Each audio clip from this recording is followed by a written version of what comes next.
Gracias. Me presento para los que no me conocen, me llamo Diana, soy parte del equipo de Rodolfo y de la BitConf. Y después de esta interesantísima charla, viene otra para profundizar un poco esto de la infraestructura y las diferentes formas de cómo se hacen los bitcoins y cómo se hacen las criptomonedas. Y es minería, ese tópico que se repite, todo el mundo quiere minar sus bitcoins, tener sus monedas. Y tenemos hoy un especialista, Aníbal Garrido, de Blockchain Latam Summit, asesor financiero, trader y sobre todo minero. Así que sin más le damos la bienvenida a ver si nos puede explicar en palabras muy sencillas en qué consiste minar y en qué consiste esto de hacer bitcoins. Muchas gracias. Gracias, Aya. Hola, buenas tardes. Inicialmente, gracias al equipo de la BitConf por la invitación. Mi nombre es Aníbal Garrido, Aníbal Cripto en redes, y bueno, vengo a representar a Venezuela en la BitConf y a hablar un poco acerca de qué es y cómo funciona la minería de Bitcoin y también otras criptomonedas, a pesar de que nos centraremos en Bitcoin. La pregunta inicial es ¿qué es la minería? Y aquí voy a tratar de desmontar ciertos conceptos, ciertas leyendas urbanas que existen con relación a la minería. Y es que, número uno, minería no es hacer dinero, no es conectar una máquina a un punto de corriente y producir bitcoins. Minería es simplemente tomar una materia prima, energía eléctrica, convertirla en poder de cómputo, en poder de cálculo, y ese poder de cálculo otorgárselo al protocolo o a la red Bitcoin. Esto con el propósito de reforzar a la red y hacerla más descentralizada y más segura. Yo, por ser minero, soy minero digital en Venezuela, tengo la capacidad de poder recibir entonces en contraprestación una recompensa. Todo esto gracias a la eficiente e ingeniosa teoría de juegos desarrollada por Satoshi Nakamoto. Pero suena muy bonito, ¿no? Energía eléctrica, poder de cómputo, sacar unas cuentas y obtener una recompensa. Pues no es tan sencillo como parece. Sin embargo, para poder resolver esto, lo primero que tenemos que hablar es acerca del concepto de lo que realiza la red de minería global, lo que realizan efectivamente los mineros, los equipos de minería. Y para eso tenemos que hablar de un poderoso concepto, y es el concepto de la prueba de trabajo. Porque realmente los equipos de minería lo que hacen es romper un mecanismo denominado prueba de trabajo. Pero para hablar de prueba de trabajo, definitivamente tenemos que hablar de estos dos grandes genios que están acá, la norteamericana Cynthia Wark y el israelí Moni Naor, que en 1992 presentaron ese trabajo de investigación que tienen ahí, tarificación vía procesamiento o combatiendo el correo basura, en donde dieron los conceptos iniciales de qué es la prueba de trabajo. Y para resumir prueba de trabajo de la forma más sencilla posible es simplemente colocar una tarea y esa tarea nos va a garantizar o nos va a permitir poder obtener un resultado a cambio. Todos nosotros realizamos pruebas de trabajo diariamente y en la cotidianidad. La mayoría de nosotros, cuando se sienta frente al computador a accesar lamentablemente un banco, tiene que resolver usualmente un CAPTCHA, unas letras y unos números todos mezclados, que después de introducir ese trabajo, de decodificarlo nosotros, entonces la red, el computador, el software se encarga de verificar muy rápidamente la información y saber que todos somos nosotros. Este es el principio funcional de cómo se evita el famoso correo spam o el correo basura. Estos dos caballeros desarrollaron ese trabajo y fueron las premisas fundacionales para el concepto de prueba de trabajo. Para afianzar este concepto, que es el más importante y es el que realizan los mineros de la red Bitcoin y de cualquier otra red que trabaje bajo el mecanismo de consenso de prueba de trabajo, el mejor ejemplo es este candadito que está acá, el candadito de viajero. Imagínense que yo en este momento les lanzo a todos y cada uno de ustedes un candadito. Y hay una sola combinación que lo puede abrir. La combinación es la misma. Y voy a dar un Bitcoin a la persona que lo abra. Entonces, le pregunto al caballero de acá. Son 3 dígitos, desde el 000 hasta el 999. Hay 1000 combinaciones. ¿Por qué número comienzas tú? Por el 001. ¿Por qué número comienzas tú? 142. ¿Y por qué número comienza el amigo José Parra, ya de Criptominerca? 987. A final de cuentas, ¿cuál es la combinación? Vamos a tener que intentar, intento tras intento, y a final de cuentas, quien decodifique el número, que es el mismo, es el que rompe la prueba de trabajo y se lleva el mecanismo de recompensa. Ese es el trabajo que hacen los mineros de Bitcoin, única y exclusivamente poder encontrar un número y con ese número generar otras cosas interesantes que ahorita vamos a ver. Pero por supuesto, para poder hablar de prueba de trabajo, necesitamos referirnos al documento inicial. Bitcoin es un sistema efectivo electrónico de usuario a usuario por Satoshi Nakamoto, en donde plantea en su inciso número 4 el concepto de prueba de trabajo. Y leo a Nakamoto diciendo, para implementar un servidor de marcas de tiempo en una base usuario a usuario, necesitaríamos utilizar un sistema de prueba de trabajo similar al Hashcash de Adam Back. Para quienes no conocen al señor Adam, ahí lo tienen, el CEO de Blockstream. Pero, a final de cuentas, ¿en qué se resume este concepto de esa prueba de trabajo? Bueno, la prueba de trabajo envuelve la exploración de un valor que al calcular un hash, tal como el SHA-256, el hash especie con un número de bits en cero. Esto es todo de lo que se trata la prueba de trabajo y lo que realizan los mineros de Bitcoin. Obtienen un cúmulo o un paquete de información. ¿Cuál es esa información? Todas las transacciones que se están dando en este momento sobre la red de minería. Esas transacciones las concatenan con información previa del bloque anterior, ¿okay? El famoso hash del bloque anterior. La concatenan también con una marca o un sello de tiempo. Y otra información que ahorita más vamos a ver. Y toda esa información, al final, se coloca dentro de una función matemática denominada función hash. No vamos a entrar en consideraciones técnicas, pero lo que les puedo decir es que cuando nosotros introducimos cualquier tipo de información dentro de una función hash, vamos a tener un resultado de estas características. Y lo interesante de este resultado es que tiene una cantidad de ceros. Y tal y cual como indica Nakamoto, dependiendo de la cantidad de ceros con la cual inicie este número que está acá, nosotros vamos a tener un target. Tal y cual como si tuviésemos una diana que tengamos que apuntar, ese target puede ser más grande o más pequeño, puede aumentar o disminuir la dificultad. Y de una vez les presento precisamente el concepto de dificultad en la red Bitcoin no son más que los ceros que son añadidos al hash de un determinado nivel al momento en que se está realizando la prueba de trabajo de Bitcoin. Sé que quizá podrán sonar números o conceptos muy complejos, pero a final de cuentas les digo lo siguiente. Todo esto se resume en que los mineros lanzan en forma recurrente, permanente, repetitiva, un dado. Y ese dado tiene que dar como resultado, combinado con otras cosas, un hash que cumpla una condición de ceros. Esto que está aquí es la información general que nosotros vemos de un bloque de la blockchain de Bitcoin. La versión, el bloque previo, que es lo que genera el concepto de cadena. La raíz de Merkle, ese número que está ahí no es más que el resumen de todas las transacciones, 2.000, 3.000, 4.000 transacciones que se puedan almacenar en el bloque, están resumidas en esa raíz de Merkle.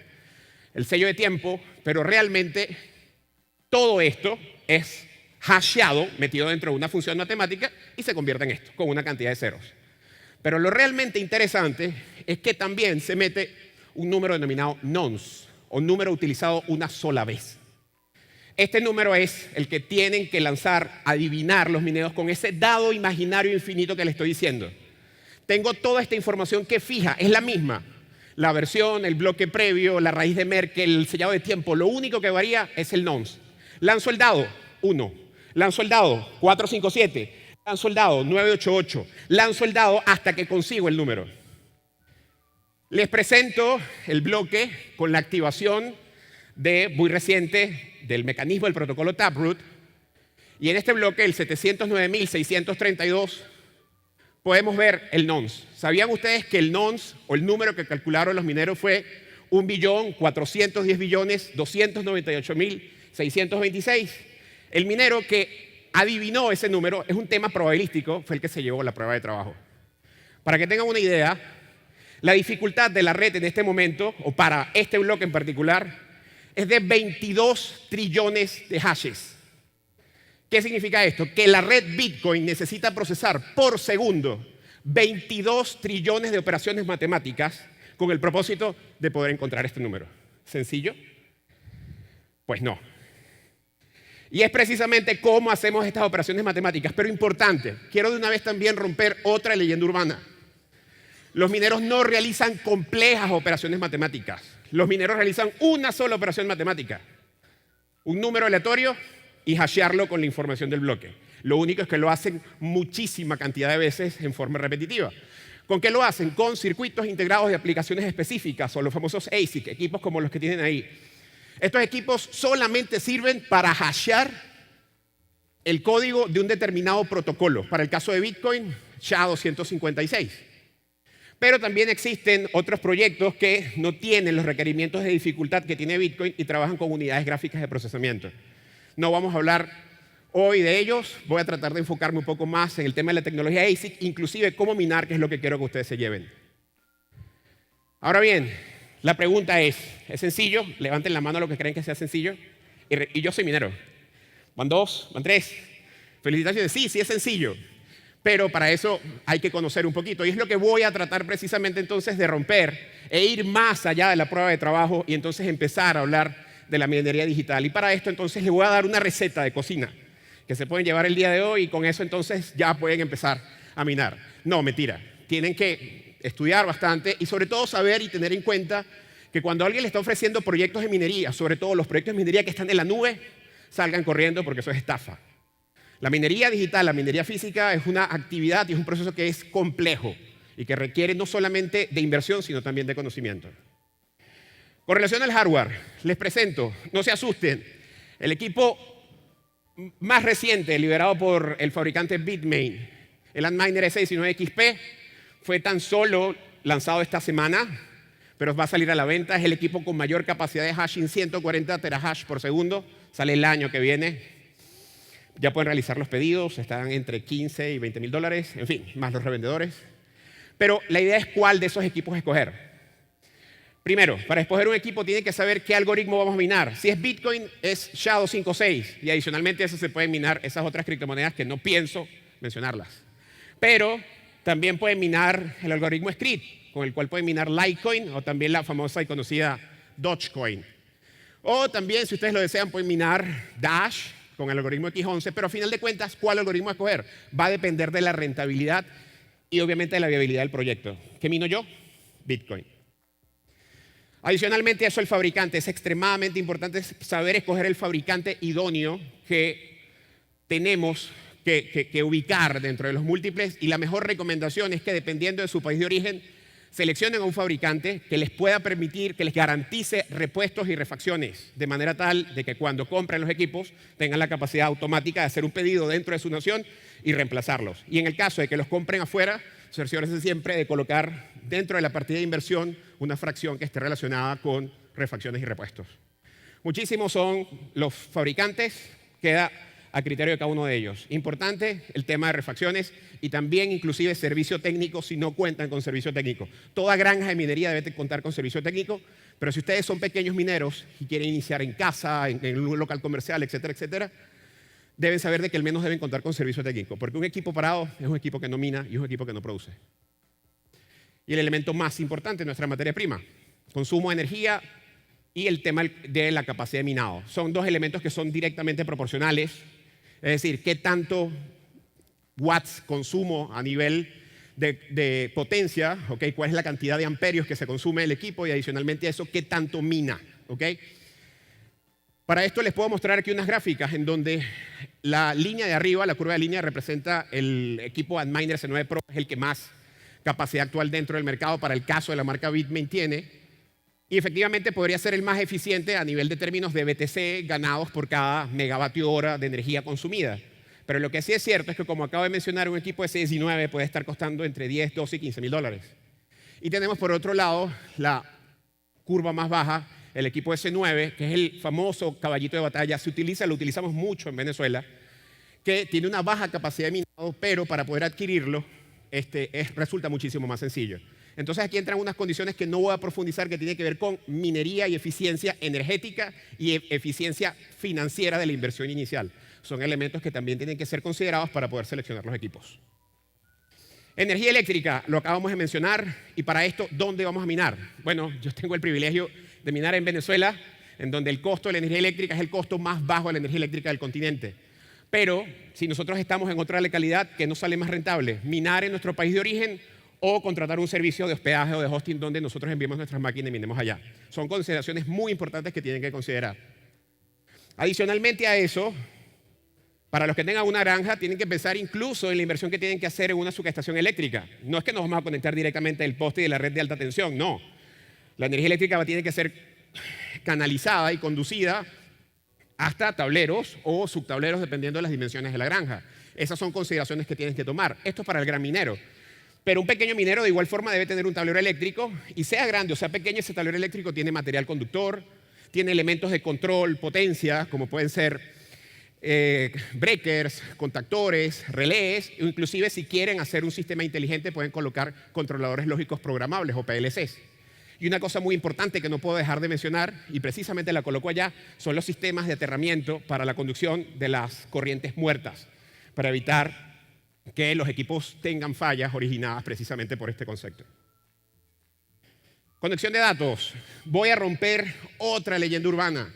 Para poder minar necesito tener 10 megabytes, 100 megabytes de conexión a Internet. No, no es necesario. Con tener una conexión a Internet estable es lo único que ustedes necesitan. Cada hash pesa kilobytes. Son números, son alfacaracteres, son paquetes de datos que pesan muy poco. Lo que sí necesito es estabilidad. Definir conceptos en que nuestro proveedor nos provea la mejor latencia para evitar tener fallas y pérdidas de datos. Importante, tener siempre también mínimo dos proveedores de Internet. En Venezuela eso es obligatorio, porque en el momento que dejemos de recibir datos, automáticamente no vamos a poder transmitirlos. Y adicionalmente eso también utilizar un enrutador que nos permita levantar un cortafuegos, tener protegido todo nuestro sistema de HCP, adicionalmente eso podernos conectar vía a través de una red privada virtual, una VPN, etcétera, etcétera, etcétera. Sistema de ventilación. Aquí tomo la iniciativa, gracias al equipo de Criptominerca de Venezuela, precisamente por proveernos esta lámina. Rompo otra leyenda urbana. No necesito aire acondicionado para alimentar el aire que viene de la cámara de aire fresco, no aire frío. Necesitamos aire fresco. Estos equipos pueden funcionar desde temperaturas de 5 grados centígrados, por encima de cero, hasta 40 grados centígrados y trabajar de manera eficiente. Pero lo realmente importante es que este aire que entra sea igual al mismo aire que salga. Se necesitan realizar estudios de naturaleza neumática con el propósito de poder calcular las cargas y colocar extractores que permitan sacar la cantidad de aire que es alimentada. La logística de mantenimiento. Y aquí todo el mundo dice, ¿cuáles son los tipos de mantenimiento? El preventivo. Yo saco mi equipo, le limpio las tarjetas con una brochita y se acabó. Sí, ese es uno. Pero adicionalmente a eso, usted también tiene que realizar equipos preventivos que sean programados como mínimo una vez al año, en donde se hagan limpiezas profundas para extraer la remoción de impurezas o datos o objetos extraños que eviten que circule el aire por estos equipos. Estos equipos generan poder de cómputo que proviene de electricidad y eso genera muchísimo calor. Pero no solamente es el preventivo, también es el correctivo. Y el correctivo tiene que ver con se nos dañó el equipo. Para eso necesitan un servicio técnico en la granja o en la localidad. Y adicionalmente eso también necesitan un predictivo, es decir, sus equipos tienen que tener un control estadístico de procesos. Cada uno de sus equipos de minería tiene que tener un acta de nacimiento. ¿Cuándo la compraron? ¿Cuál fue la primera falla? ¿Cuál fue la naturaleza de esa falla? ¿En qué se originó? ¿Quién se reparó? ¿Volvió a fallar? Con eso ustedes poder generar un pronóstico con data estadística que les permita efectivamente determinar cuándo podría potencialmente fallar un equipo. Como ejemplo de mantenimiento predictivo, yo lo hago en mi granja, tiene que ver con el estudio de mapas térmicos para poder determinar puntos calientes en las redes o en las acometidas eléctricas que puedan, por ejemplo, originar incendios. Infraestructura. Bueno, esto es una infraestructura sencilla. A final de cuentas, obviamente disponer del espacio, si el espacio es propio, si el espacio es rentado, el sistema de estanterías. Hay gente que trabaja con estanterías de metal, hay gente que trabaja con estanterías de materiales que son resistentes al tema de incendios, etcétera, etcétera, pero también el layout, la distribución, la conexión que tenga que ver con los paquetes o la cercanía a la conexión de datos, electricidad, son elementos que también tienen que ser tomados y considerados en cuenta. El tema de la legislación, y aquí rápidamente, México tiene la ley FinTech, no habla de minería. El caso de Colombia se acaba de generar un sandbox, un tema más financiero que un tema tecnológico. En el caso de Estados Unidos tampoco hay regulación sobre minería. En Irán sí hay una regulación sobre minería, es una regulación bastante restrictiva. En Panamá, recientemente, el diputado Carlos Rejala acaba de colocar un proyecto de ley en donde se hace un poquito más amplio todo esto. Y en El Salvador, bueno, todo el que quiera minar El Salvador que sea bienvenido, ¿no? No puedo dejar de mencionar en Venezuela, mi país. Tenemos, desde el año pasado, tenemos la Providencia 084-2020 que dicta toda la norma relacionada para poder minar legalmente en Venezuela, cosa que nos trae muchísima tranquilidad a nosotros los mineros. Inclusive, fíjense que ahí pueden mostrarse los tipos de licencias que nosotros tenemos que tener para este propósito. Y por último, el know-how o la educación. Creo que es lo más importante y es lo que nosotros hacemos desde Aníbal Cripto. Y cierro precisamente con esto, una inversión en conocimiento, una inversión en saber qué es lo que se va a minar, cuál va a ser el equipo que se va a seleccionar. La red eléctrica, la red de datos es precisamente la mejor inversión que ustedes puedan hacer para comenzar en este universo. Muchísimas gracias. Mi nombre es Aníbal Garrido, del equipo de Aníbal Cripto. Ahí están mis redes sociales por si desean seguirme. Y será hasta la próxima.